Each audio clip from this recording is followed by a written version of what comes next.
అది అల్లూరి సీతారామరాజు జిల్లా చింతూరు మండలం చెదలవాడు పంచాయతీ. ఈ పంచాయతీలోని కొన్ని గ్రామాలు అంధకారంలో మగ్గిపోతున్నాయి. ఇప్పటికీ సరైన సౌకర్యాలు లేక తీవ్ర ఇబ్బందులు పడుతున్నారని గిరిజనులు తమ ఆవేదన వ్యక్తం చేస్తున్నారు.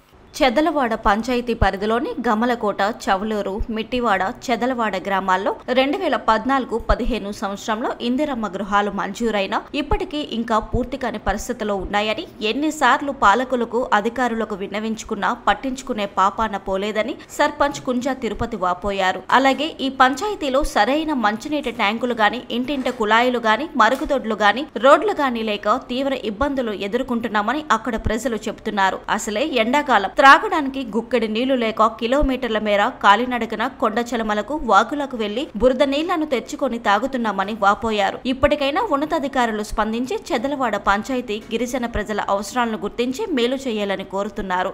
ఇది ఆంధ్రప్రదేశ్ రాష్ట్రానికి సంబంధించినటువంటి అల్లూరి సీతారామరాజు జిల్లా చింతూరు మండలము చెదలవాడ గ్రామ పంచాయతీ. ఈ చెదలవాడ గ్రామ పంచాయతీ సర్పంచ్ గారు కుంజా తిరుపతి గారు. ఇది ఆ పంచాయతీకి సంబంధించినటువంటి చెదలవాడ, గమలకోట, ఇంకా మిట్టివాడ ఈ గ్రామాలు ఉన్నాయి. ఈ గ్రామాల్లో ఉన్నటువంటి ప్రజలకు మొత్తం అంతా గిరిజన ప్రాంతం కాబట్టి ఇక్కడ మంచినీటి సదుపాయం లేదు. అలాగే ఇంటింటి కుళాయి లేదు. తర్వాత రోడ్లు సరిగా లేవు. తర్వాత ఆడవారికి మరుగుదొడ్లు లేకపోవడం వల్ల చాలా ఇబ్బంది పడుతున్నారు.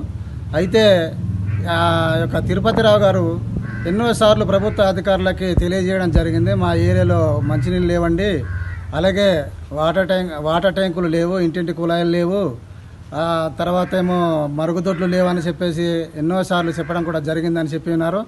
అయితే అధికారులు స్పందించి ఈ యొక్క చెదలవాడ గ్రామ పంచాయతీలో ఉన్నటువంటి ఆ యొక్క గిరిజన ప్రాంతమైనటువంటి చెదలవాడ గ్రామానికి ఉన్నటువంటి ఒక సమస్యలు, ఇందిరమ్మ ఇల్లులు ఉన్నాయి, అవి 2014-2015లో ఇచ్చినవి. అవి అలాగే పూర్తిగా కట్టకుండా అలాగా మధ్యలోనే ఆగిపోయి ఉన్నాయి. అవి పూర్తి కట్టాలి. అలాగే మంచినీళ్ళ సమస్య ఉంది, మంచినీళ్ళు కూడా సమస్యను పరిష్కరించాలి. ఇంటింటి కుళాయిలు ఏర్పాటు చేయాలి, మరుగుదొడ్లు కట్టాలి. కట్టినటువంటి ఇందిరమ్మ ఇల్లులు పూర్తిగా కట్టి అలాగే రోడ్లు కూడా వేసి, తర్వాత ఏమో మన రాత్రిపూట చాలా ఇబ్బందిగా ఉంటుంది కాబట్టి స్ట్రీట్ లైన్లు, బల్బులు ఏర్పాటు చేయాలి.